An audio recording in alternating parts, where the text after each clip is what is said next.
Good afternoon. This is a demonstration video for my SQLHelper application, which I am submitting for the Innovation Award. The point of this application is to allow clients to streamline the process of creating query activities and data extensions and executing those query activities to see result sets quickly. Currently, the process for a client to do so would be to have you would first have to understand your result set. Once you know what your result set is going to be, you have to go create a data extension for it. You then have to write a query to fit into that result set, and then you have to execute that query.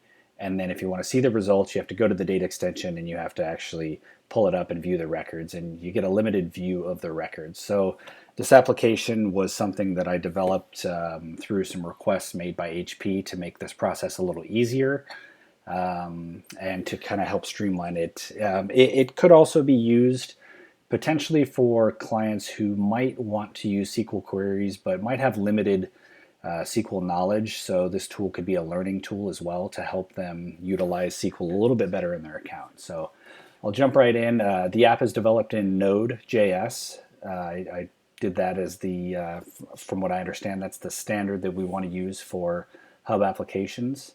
And also, just as a disclaimer, this is currently going against my S1 demo account, so there's no client-specific data in here. Nothing is being exposed through this interface for private client data. So as you can see on the screen here, when you load the application, on the left-hand side you get a list of all current data extensions that reside in your account. It actually puts this list together to mimic exactly what you see in your account. So we have our data extensions, and we then have our folders, and they're alphabetized, both the folders and the DEs within them. So you can see these DEs here are data extensions that are residing in the top level data extension folder. And then when you click on a folder in real time, it actually goes out and it gets the data extensions and subfolders within a folder if there are any. So for instance, GeoTools is going to have several in there. It also gives you the ability to right click and create new nodes. So if you wanted to create a new folder for a data extension or a query to reside in, you could actually do that from this interface right here. And it would reflect in your account. So to dig right in, at the top we have our data extensions. You can see all of them here. We also have a list of the common data views. There's quite a few more, but I stuck in for now just the common ones: sent, open, clicked, unsub, bounce. These seem to be the typical ones that HP was asking about and using, and I plan on extending this later on and adding all the options in there. And then below you have the fields, and so you'll see the fields are blank right now, but when you go and choose a data extension, you can see, actually I don't know if you saw it, but right here there was a little activity spinner, meaning that it's going to the server, it's grabbing something, and it's bringing it back. So when you click on a data extension, or a data view for that matter, it's actually in real time going back to the system and requesting the number of, requesting all of the columns from that data extension. So you can see for master subscribers, there's 4 columns, and for the sent, open, click, there's several for those. So we'll use master subscribers as a demonstration. So typically in exact target, not typically, it has to, a query must start with the word select. So I kind of just put in select there to make that the first thing. What you tend to do in this application is you go to the from and you put your cursor after the from, and you choose your data extension that you want to select from. So in this case, I'll double click master subscribers. It inserts master subscribers, and you notice that it aliases that table.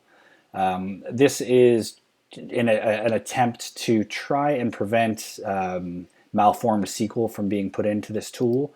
If you just click and insert things with the tool, it should be very accurate. I haven't had any problems with creating queries or data extensions because everything is aliased properly. If you were to write your own query in here, there are some rules that you have to follow, and as long as you follow those rules, it seems to work quite well. So once you define the first table that you want to select from, you can then put the cursor after the select, and you can go and select any number of columns. You can either do star if you would like to, so if you double click on it, it will actually go and iterate through the list of columns and put them all in there for you. Rather than doing star, I chose to do it this way. That way it's very clear and very obvious in the query exactly what you're selecting. Sometimes select star is a little ambiguous. You should note that it's actually pre-aliasing the columns as well, so that if you were to do a join, you wouldn't have to worry about collisions or joining on the right table. It's as long as the aliases are put in there, it works. You can see down below here I've got some common structures of queries. So a select is just going to select some number of fields from some table as table A. There's the alias. I've got inner join, left join, right join, full join, and count. And these are just some of the typical ones that Axiom/HP does on a regular basis. They're always being asked by HP to count the number of clicks in a table or something like that. So they just want to do a real quick and dirty count query. In this case, we'll just do a simple select, and we'll go back to the master subscribers, and we'll do a select star. And so obviously you have to give your query a name, so we're just going to call this one test query for demo. Normally you would give it a really descriptive description, but in this case we're not going to. And then you select the destination folder. If you don't select a folder, it's just going to go into the data extensions, which gets a little annoying because it's going to get full and it's just going to be a pain in the butt after a while. You're going to have a lot of queries in there. For this demo, I'm just going to choose data extensions so it knows where to put it, and I'm going to submit. Now below you'll see that it's going to go through a list of steps, and it's going to give you some feedback to tell you whether or not it was successful. So again, in some cases it's going to give you the feedback that that it's okay. It's giving you the actual status code and the status message. If it were to have an error, it would throw an error code, and it would actually give you the status message. So for instance, let's say you created a data extension where the column type didn't exist, or some other example. It would actually tell you data extension creation failed, and then none of the subsequent steps would execute. If that works and the query definition fails, it's actually going to roll back and delete the data extension that it created so that it doesn't mess up the account. Once all that's completed, it's actually going to pop up here, and it's happened so quickly here because there's no records in that table, so it happened really quick. It's going to actually sit here and iterate and go back to the server, and it's going to ask it for the records that are in that table, and it's just going to keep pulling the data extension until the query activity has completed and the records are available. So in this case, the query resulted nothing because that master subscriber table has nothing. But if it did have records, it would show them to you here in this interface. If I go back down here, let's see, you'll see that the status code, so query definition performed successfully, and then the activity status or async activity status is the one that's going to check to make sure that the query is done and executing properly. If I go back to my account and I go to the email application and the data extensions tab,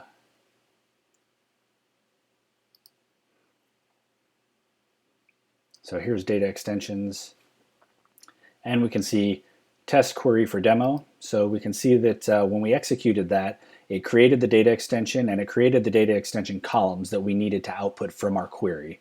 So again, to save the customer from having to go and first create the data extension and know what rows they want to output, it just takes the list of columns that you're wanting to create and it does it for you in the data extension. If we look at our query activities for this account, let's see, test query for demo. So you go in here and you can see that it created the query activity, select those, pretty much the same exact text that was in our in the UI. You can see that it's putting it in the test query for demo data extension, and it's an overwrite. All of them are overwrite for now. So we do that. So come back to the application. There is also the functionality built into this where you can open an existing query. So let's just refresh the page to clear everything out. And if I wanted to modify that query, could actually go to it. It's going to go do the same sort of thing, but now it's looking at our queries because this is something that we've recently built, a query instead of a data extension. So here's our test query for demo. It goes and it pulls that in, renames it. So let's call this test query for demo 2. Destination folder, we're just going to put it right back in the data extensions. But on this one, I only want to I only want to select the email address. So same thing, I'm going to submit now. It's going to create everything. It's going to try to pull that data extension to see if, and you can see it's queued, it's processing, and then again, there's no data in that data extension, so that's not going to pull anything back, but you can see the process that it went through there. It's executed the query, it's queued because there's no results yet, and then the query is done processing, so then it displays the results for you and gives you a complete status. So that is the SQL helper. It's, like I said, it's developed in Node.js. Currently HP, or I should say Axiom on behalf of HP, is using this application in production. They are a challenging account because they have, I don't even know the number, it's a very large number of data extensions, in the thousands for sure. And so HP is pretty intense with Axiom in terms of validation and verification of numbers. So they write multiple queries daily, and it's usually just simple things like I need a count of something from the click table, or I need a count of the number of opens for subscribers who have purchased in the last 6 months, things like that. They do that on a very regular basis. So that's what brought to the idea to create this application out. So thank you for your time and watching it, and I hope you consider the I hope you consider this application for the Innovation Award. Thank you.